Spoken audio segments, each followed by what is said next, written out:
The sky over Geneva filled with flashing lights as the massive alien ship descended through the clouds. People stopped in the streets to stare upward, some pointing, others recording with their phones, but all sharing the same wide-eyed wonder. After decades of searching the stars and sending signals into space, humanity finally had its answer. We were not alone. Richard Carter stood on the special platform built just days earlier, tugging at his collar nervously as the ship grew larger. As Earth's chosen ambassador, he felt the weight of 7 billion souls on his shoulders. Beside him, Dr. Susan Miller checked her tablet one final time, reviewing the greeting protocols her team had prepared. "Stop fidgeting, Richard," Susan whispered. "First impressions matter." Richard nodded stiffly. Hard not to be nervous when you're about to meet beings from another world. The ship, which they now knew was called the Concordia, settled on the landing field with surprising grace for its size.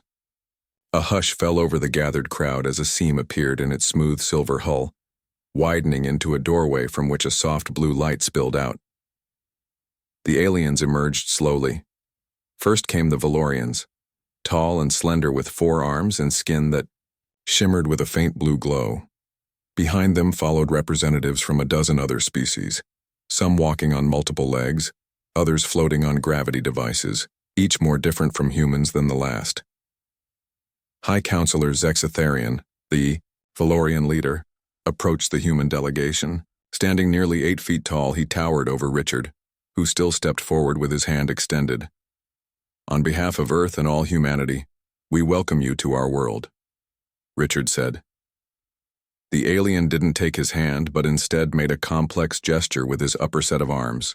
"We bring greetings from the Galactic Union, a brotherhood of 317 species united in peace and knowledge." The translator devices worked perfectly, but communication quickly became complicated. As the aliens set up their scanning equipment and began taking readings of Earth's environment, their reactions shifted from diplomatic politeness to something else, a mixture of surprise, concern, and what looked strangely like fear. "Is something wrong?" Susan asked, noticing how the alien scientists kept checking their instruments and speaking urgently to each other. Zexitharian conferred with his science officer before turning back to the humans. "Your world's conditions are extreme by galactic standards. The gravity alone is nearly 1.5 times the average for habitable worlds, and these temperature variations—" He gestured to a reading showing Earth's range from polar regions to deserts. "Most species would require significant life support to survive here." Richard smiled, trying to ease the tension. "Earth has always been a world of extremes, but it's home to us." The real shock came during the welcome reception. When Richard casually drank from his coffee cup, 3 alien diplomats backed away, their breathing devices working overtime. "You consume that willingly?"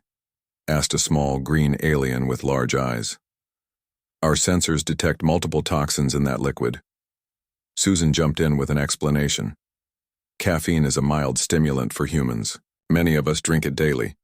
The confusion only grew worse when food was served. The sight of humans eating both plant matter and animal protein seemed to disturb many of the visitors. One blue-skinned diplomat needed medical attention after watching Richard take a bite of a hamburger. "You must understand," Zexitharian explained. "Later, most species evolved to consume either plants or synthesized nutrients. The ability to digest such a variety of substances, including many that would be toxic to others, is rare." By the 3rd day of meetings, the classification was official. The Galactic Union's Science Council designated Earth as a Class 5 Deathworld, a rare categorization reserved for planets with environmental conditions considered extremely dangerous by galactic standards. In the main conference room, Susan reviewed the classification report with growing concern. "So according to this, almost everything about Earth would kill most alien species? Our gravity, atmospheric pressure, temperature ranges, bacteria, viruses, even our food? And yet you thrive here," Zexitharian said. "This explains much about your physiology. Humans are considerably denser in muscle and bone structure than most species. Your pain tolerance and endurance capabilities are remarkable. To demonstrate this point, One of the alien scientists accidentally cut his hand on Earth equipment and needed immediate medical evacuation. When Susan got a paper cut moments later and barely noticed it, several aliens recorded the incident. With clear amazement. "Watch," she said, holding up her finger. "Our bodies begin healing immediately." The aliens murmured in astonishment as a small scab began forming. The implications of Earth's classification became clear during the final day of preliminary talks. The Galactic Union offered limited trade agreements and technological exchange. Opportunities, but with significant restrictions. Due to your world's classification, human travelers will need to undergo strict quarantine protocols, Zexatherian explained. Your natural bacteria alone could devastate some worlds, and your physical capabilities present certain concerns. Richard frowned. What kind of concerns? The alien diplomat chose his words carefully. Humans can survive conditions that would incapacitate or kill most other sentient species. You can continue functioning despite injuries that would render others unconscious. You can exert yourself physically for periods that seem impossible to us. These traits evolved for survival on your world, but they could make humans dangerous in certain contexts. That evening, Richard and Susan sat in her office reviewing the day's events. "They're afraid of us," Richard said, staring into his coffee cup, the beverage that had caused such alarm among their visitors. Susan nodded. "Not just afraid. They're in awe. Did you see their reaction when Joe from security helped move that fallen equipment? It weighed over 300 pounds, but to them, it might as well have been superhuman strength." "So that's our introduction to the galaxy," Richard sighed. "Not as explorers or thinkers or artists, but as the scary, strong species from a death planet. It gives us certain advantages in negotiations," Susan pointed out. "They're offering technology shares much more advanced than I expected for a first contact situation." Richard looked out the window at the alien ship glowing softly in the night. "But at what cost? I wanted humanity to join the stars as equals, not as some kind of space ogres everyone's afraid of." Susan placed a hand on his shoulder. "This is just the beginning, Richard. First impressions don't have to be last impressions." Outside, people still gathered around the perimeter fences, staring at the alien craft with hope and wonder, unaware that their very bodies, evolved through millions of years on this challenging world, had just marked them as something unique in the galaxy. Humanity had taken its first step into a wider universe, but the path ahead would be shaped by the planet that had forged them, their home, their Earth, their Deathworld. 5 years passed since first contact. Lieutenant John Miller stood at attention as Captain Vrax inspected the crew lineup on the observation deck of the Galactic Union ship, Horizon. Being one of only 4 humans aboard the exploration vessel made John stand out, his stocky frame looking bulky next to the slender aliens around him. "At ease," Captain Vrax said, his translator converting the series of clicks and whistles into English. The Thelian captain's 6 eyes blinked in sequence as he moved down the line. When he reached John, he paused longer than with the others. "Lieutenant Miller, your file says you're an engineer, yet you requested security detail." The captain's breathing apparatus made a soft humming sound as he spoke. "Yes, sir. I have training in both fields," John replied. Captain Vrax made a gesture that John had learned was the Thelian equivalent of a nod. "Good. We've found humans particularly suitable for security operations. Your physical capabilities may prove valuable." John kept his face neutral, but inside, he felt the familiar mix of pride and frustration. 5 years of interaction with the Galactic Union had taught humans many things, including how they were viewed. To most species, humans were primarily valued for their toughness, strength, and ability to survive conditions others couldn't. Later in the mess hall, John sat with the other humans, Sergeant Kelly White, Dr. Alan Frost, and Communications Officer Nancy Reed. They ate their specially prepared Earth food while alien crew members watched with a mixture of curiosity and discomfort from across the room. "Did you see the new mission briefing?" Kelly asked, keeping her voice low. "We're surveying an uncharted system. Apparently the previous survey team went silent 3 months ago." Alan nodded. "That's why they added us to the crew last minute. When there's danger, suddenly everyone wants the Deathworlders around. He didn't bother hiding the bitterness in his voice. "At least we're out here," John said. 2 years ago, they wouldn't let humans pass the quarantine stations. Now we're serving on deep space missions. Nancy smiled. "My mother says we're making progress on diplomatic fronts too. More cultural exchange programs starting next year." Their conversation ended as alarms suddenly blared throughout the ship. Captain Vrax's voice came over the comm system. "All crew, to emergency stations. We're encountering an unexpected electromagnetic disturbance." The 4 humans rushed to their posts as the ship shuddered. When John reached the engineering deck, chaos greeted him. The ship's main power systems were fluctuating wildly as the electromagnetic storm outside battered the vessel. "The shields are failing," called out Chief Engineer Zax, a Pelleran whose light green skin had paled considerably. "Temperature regulation is down 15% already." John checked the readings and felt a chill that had nothing to do with the dropping temperature. "If these readings are correct, we'll lose life support in 3 hours." Captain Vrax arrived moments later, already wearing an enhanced thermal suit. "Status report." "It's bad, sir," John said. "The storm is unlike anything in the ship's database. It's disrupting our power systems faster than we can reroute them." 4 hours later, the situation had grown desperate. The ship's temperature had plummeted to near freezing. Most of the alien crew had either entered emergency hibernation chambers or were huddled in the few compartments still maintaining minimal life support. In the engine room, John worked alongside Kelly to manually reroute power conduits. Their fingers were numb with cold, breath forming thick clouds in the frigid air. Dr. Frost had set up a makeshift medical station near the main reactor, where the residual heat kept temperatures just above freezing. "How are you people still? Functioning?" asked Zax, who was wrapped in 3 thermal blankets yet still shivering uncontrollably. "The temperature is below survivable limits." Kelly managed a tight smile. "This is cold, but not deadly cold for us. On Earth, people live in regions that get much colder than this." "And the oxygen levels?" Zax's breathing apparatus worked overtime to compensate for the thinning air. "Uncomfortable," John admitted, "but we can manage for a while longer." For the next 37 hours, while the alien crew could do little more than survive, the 4 humans became the ship's lifeline. John and Kelly worked continuously on repairs. Nancy maintained communications and coordinated their efforts, while Dr. Frost moved through the ship treating aliens suffering from cold exposure and oxygen deprivation. None of the humans slept. They ate cold rations when they could, drank water that was nearly frozen, and pushed through exhaustion that would have broken most beings. Their bodies, evolved on a planet that demanded resilience, now demonstrated that resilience in the cold darkness of space. By the 38th hour, John managed to restore partial power to the main systems. The temperature slowly began to rise and oxygen levels stabilized. As alien crew members recovered and returned to their stations, their attitudes toward the humans had visibly changed.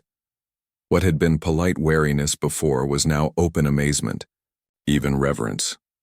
Captain Vrax called all 4 humans to the bridge once the ship was safely clear of the storm.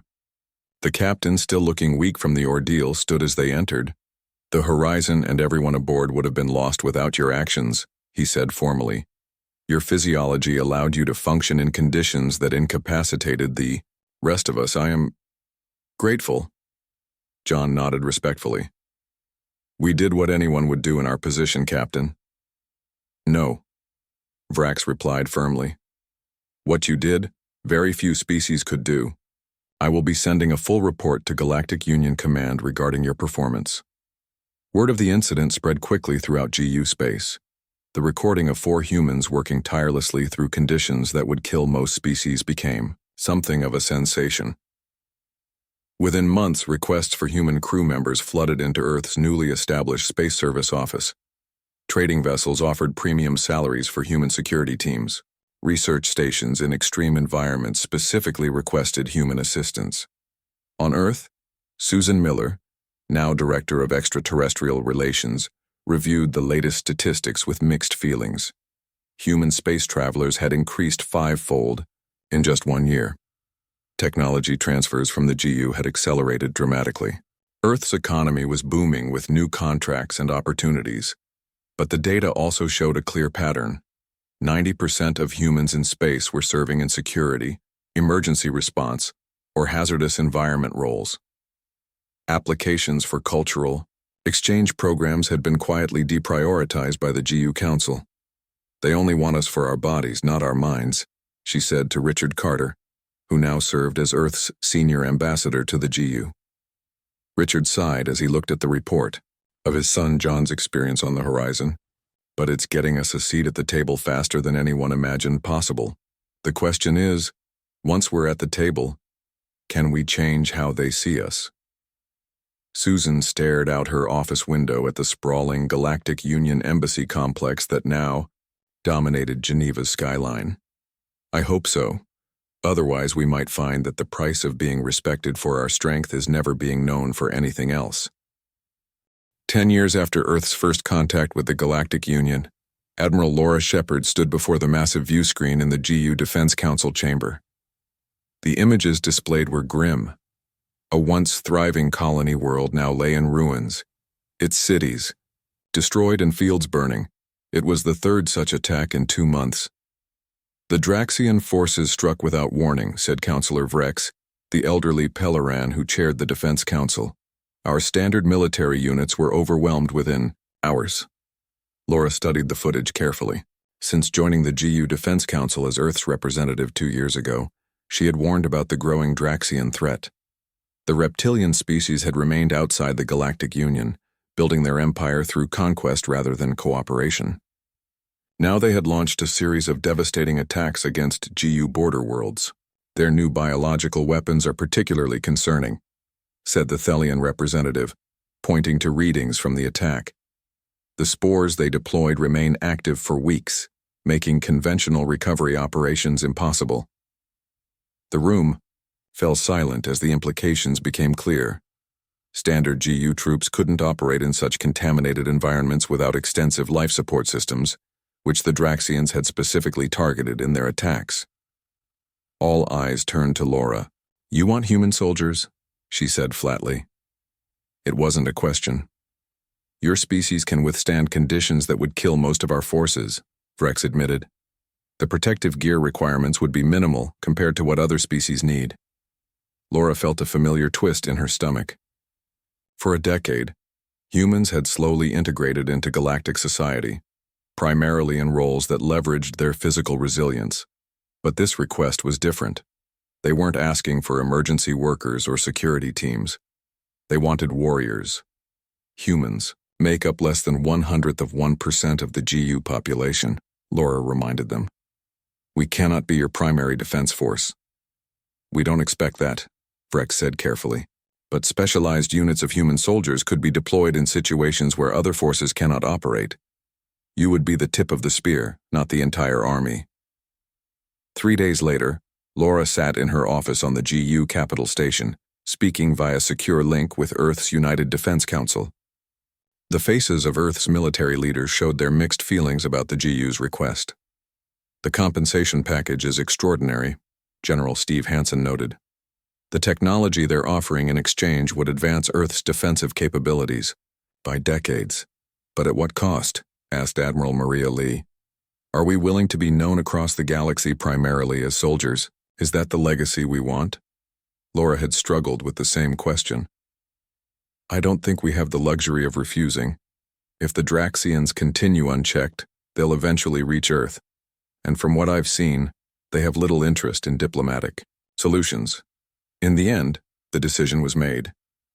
Within months, the first units of the newly formed Human Expeditionary Force began training with GU military advisors. Special combat suits were designed to maximize humans' natural advantages while providing protection against the most extreme conditions they might face.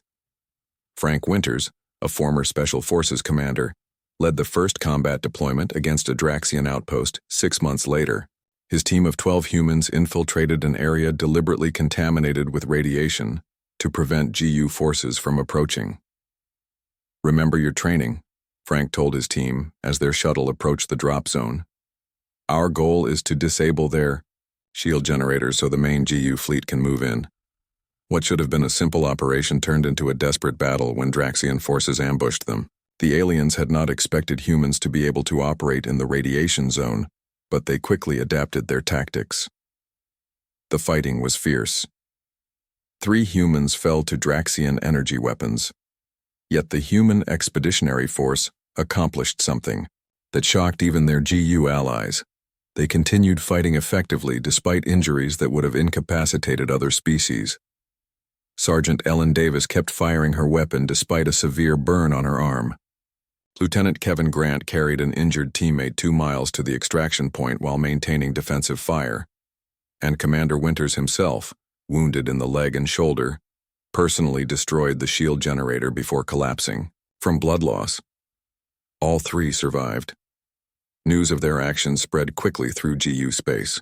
The humans had not only completed their mission, but had displayed a level of combat effectiveness that startled both allies and enemies.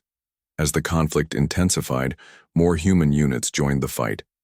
The Draxians, initially confident in their biological and chemical weapons, found themselves facing an enemy that could operate in environments specifically designed to be lethal to most life forms.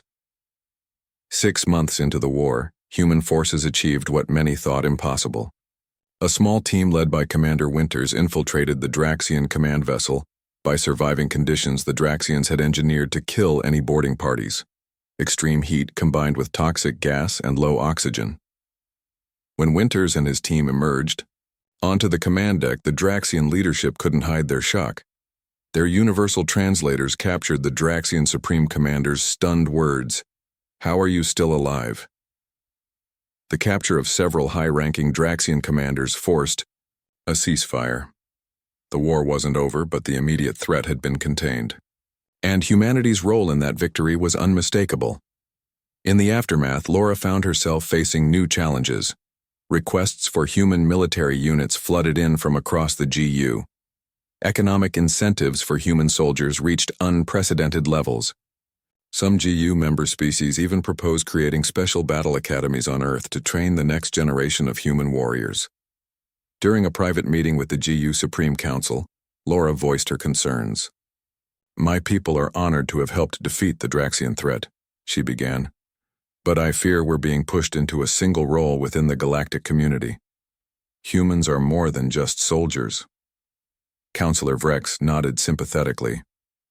"We understand your concern, Admiral Shepard, but you must understand ours as well. Your species has proven itself uniquely capable in combat situations. It would be irresponsible not to utilize that capability in defense of peaceful worlds." "And what happens to our own development?" Laura asked.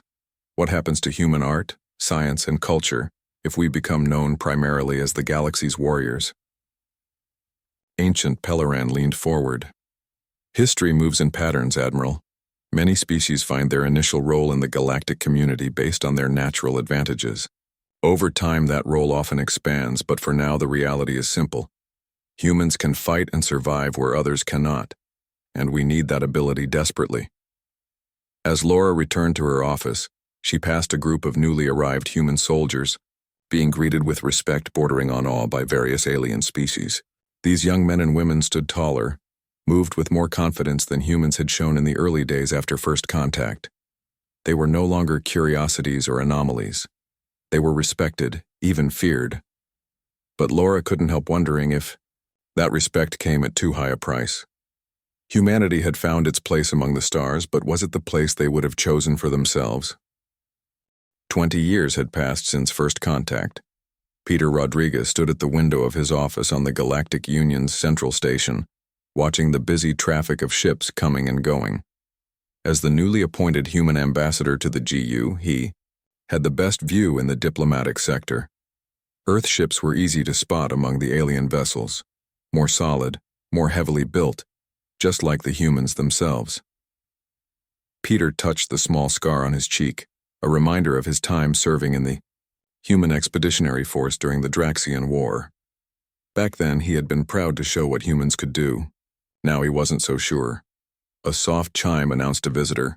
The door slid open to reveal Dr. Susan Miller, her hair now white with age, but her eyes as sharp as ever. As director of the Human Integration Institute, she worked closely with Peter on Human-alien relations. You wanted to see me, Ambassador? She asked, settling into a chair across from his desk.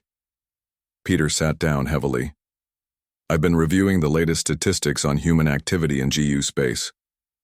He pushed a tablet toward her. Look at the employment numbers.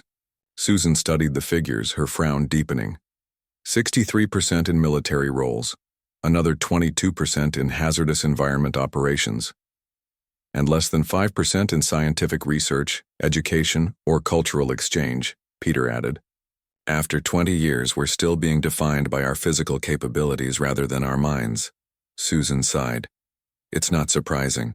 The Draxian War changed everything. Humans went from being curious Deathworld oddities to valuable military assets overnight. Peter stood and paced the room. At 45, he was still fit from his military days, his movements carrying the fluid grace of a trained soldier. I visited the new human colony on Rigel 5 last month.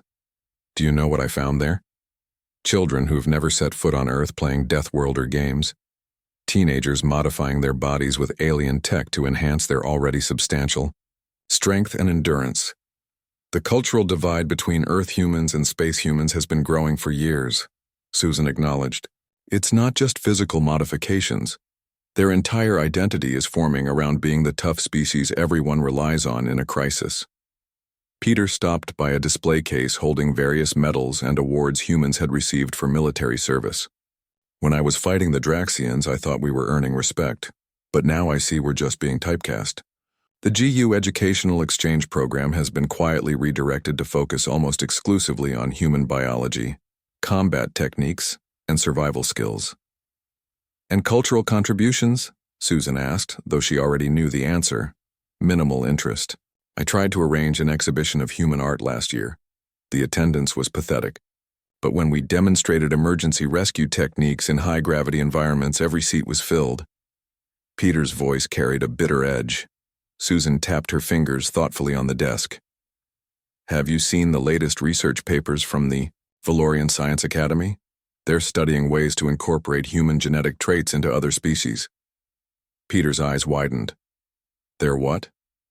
Nothing nefarious, Susan assured him.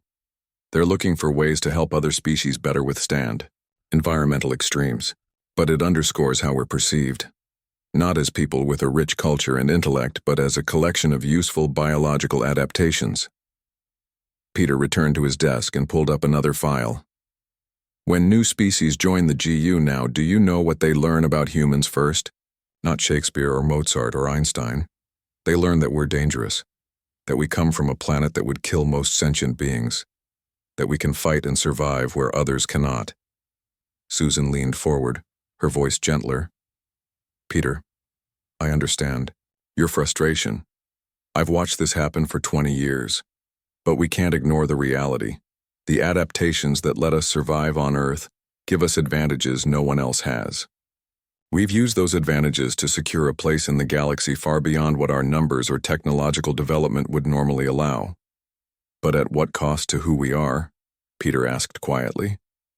The conversation was interrupted by another chime, this one more urgent. Peter tapped his console and a holographic image appeared, a young human woman in a military uniform. Ambassador Rodriguez, sorry to interrupt, sir. General Harris requests your immediate presence at GU Defense Command. There's been an incident at Outpost Sigma 9. After the call ended, Peter gathered his things. Duty calls. Another crisis only humans can handle, no doubt. I know you're troubled by all this, Susan said, walking with him to the door. But remember, the first step to changing how others see us is changing how we see ourselves. You're in a position to influence that now. Peter paused at the doorway. How do you stay so optimistic after all these years? Susan smiled. I choose to believe that what makes us human goes deeper than our physical capabilities. And sooner or later, the rest of the galaxy will see that too. As Peter hurried through the station toward Defense Command, he passed a group of human soldiers being briefed by their commander. They were young, confident, and obviously respected by the aliens who gave them a wide berth. Several wore biotechnology enhancements visible beneath their uniforms, muscle augmentations, sensory boosters, devices that would make them even more formidable than nature had already made them. In another corridor, he spotted a human child, perhaps 10 years old, born on this station and likely never having set foot on Earth. The boy was demonstrating to his alien friends how he could hold his breath for nearly 3 minutes. A simple game to him, but amazing to species who measured their breath-holding ability in seconds. At a viewport overlooking the docking bay, Peter stopped briefly to watch a human work crew operating in an area marked for hazardous conditions. They wore minimal protective gear compared to the heavily suited aliens working alongside them. The humans moved with easy confidence. Their bodies adapted to stresses that would crush or poison most other beings. Earth itself had changed dramatically in 20 years. Alien technology had transformed transportation, medicine, and energy production. Poverty had decreased significantly. Global conflicts had largely ceased as humanity united to secure its place among the stars. By most measures, the human race was thriving. When Peter finally reached Defense Command, he found General Harris waiting with several GU military officials. The holographic display showed what remained of Outpost Sigma 9, a research station, reduced to rubble. Draxian Splinter Group, Harris explained grimly. They deployed a new type of biological weapon. Everyone on the station died except for 2 human researchers who managed to seal themselves in a lab. They're still alive but trapped. And you need humans to go in and get them out, Peter finished, already knowing the answer. The Valorian commander nodded. The environment is too toxic for any other species to survive, even in our most advanced suits. We're preparing a human rescue team now. As Peter listened to the briefing, he couldn't help but think of the conversation with Susan. This was exactly what troubled him. Humans being valued primarily for their ability to endure what others could not. Yet he also knew those 2 researchers needed saving, and only humans could do it. The duality of their position in the galaxy had never been clearer. Humans were respected, needed, even celebrated for their unique capabilities. But those same capabilities threatened to define them forever as simply the tough species from a Deathworld, their rich cultural heritage and intellectual achievements secondary to their physical prowess. As he signed the authorization for the rescue mission, Peter wondered if humanity would ever find the balance they sought among the stars. 30 years after Earth's first contact with the Galactic Union, a new threat emerged from the unexplored regions beyond settled space. Strange ships with technology unlike anything seen before had appeared at the edges of GU territory. 3 contact attempts had failed. 2 scout vessels had disappeared without a trace. In the grand meeting hall of the GU General Assembly, representatives from hundreds of species gathered to discuss this growing crisis. At the center of attention stood Admiral George Harris, now the highest-ranking human in the GU Defense Force, as he outlined the military response plan. We propose deploying a combined fleet with human combat units as the primary boarding and ground forces, he said, pointing to the tactical displays. Our soldiers can operate in unknown environments with minimal support, giving us the greatest chance of success. Murmurs of agreement rippled through the assembly. After 3 decades, this response had become standard. When facing unknown dangers, send in the humans. They were the galaxy's warriors, emergency responders, and survivalists, their reputation, firmly established through countless missions in hostile conditions. But one voice broke through the chorus of agreement. I respectfully disagree with this approach. All eyes turned to the speaker. Dr. Emma Wilson stood tall and confident at the podium, her simple blue uniform lacking the military decorations that adorned most humans in GU service. As a xenoanthropologist born to first-generation space colonists, Emma represented a new generation of humans, one that had grown up among the stars yet sought a different path than most of her peers.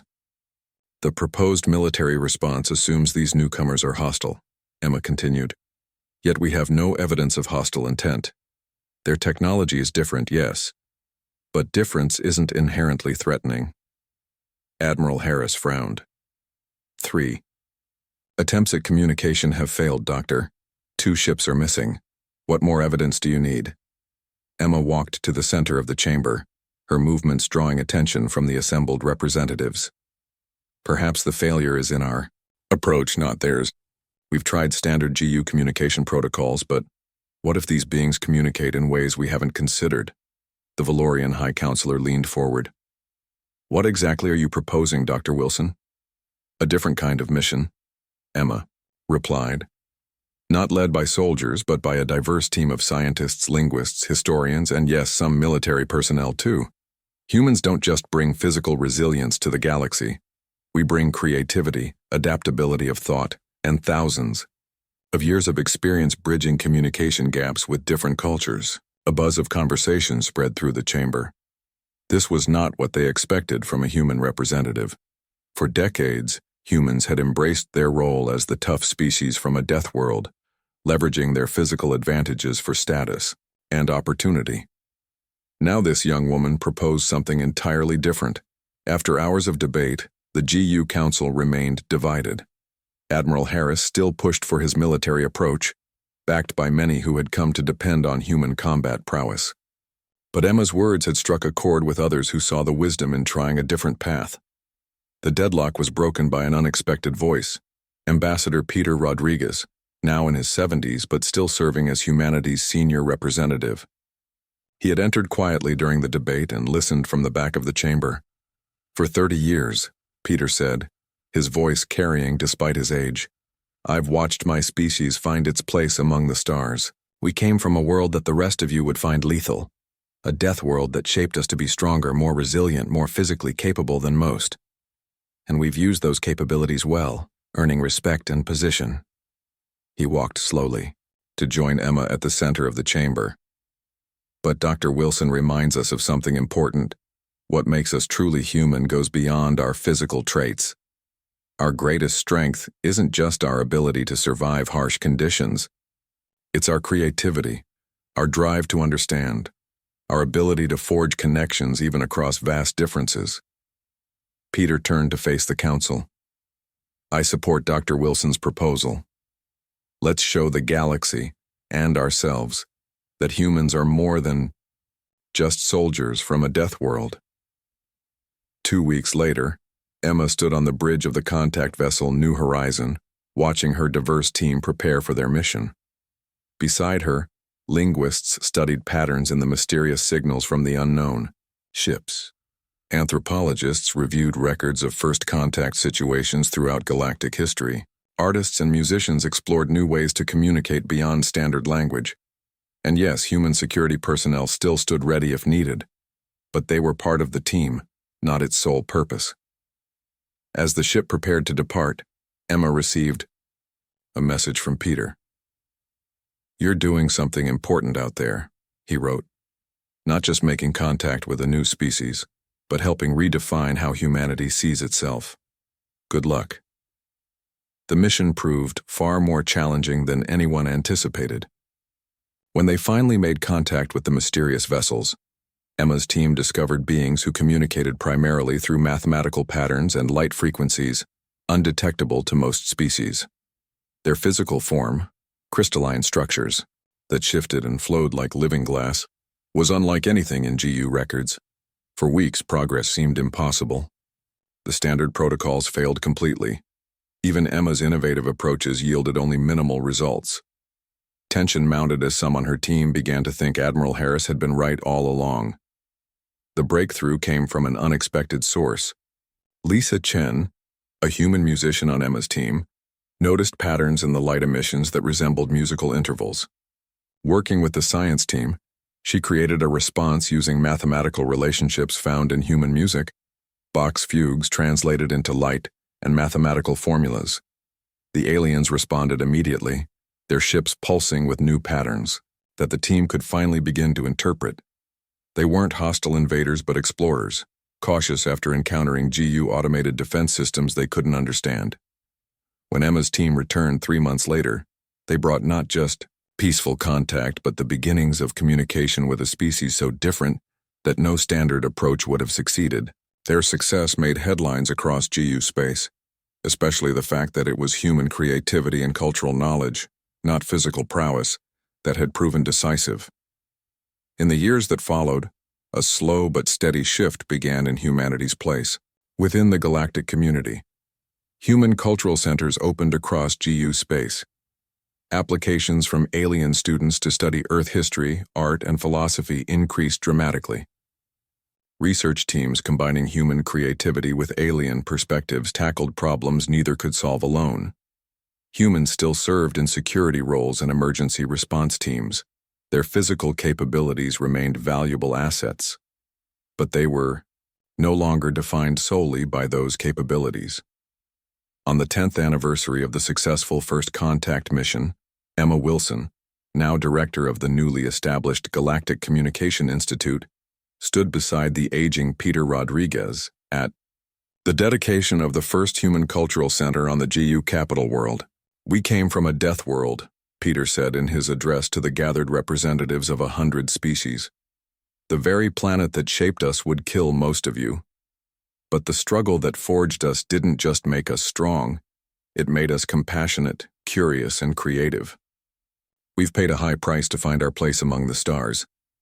Now we're ready to share not just what we can endure, but who we truly are." As Emma looked out at the diverse crowd, she saw the beginning of a new chapter in humanity's story, one where being from a death world was just part of their identity, not its entirety. The price had been high, but the future looked brighter than ever.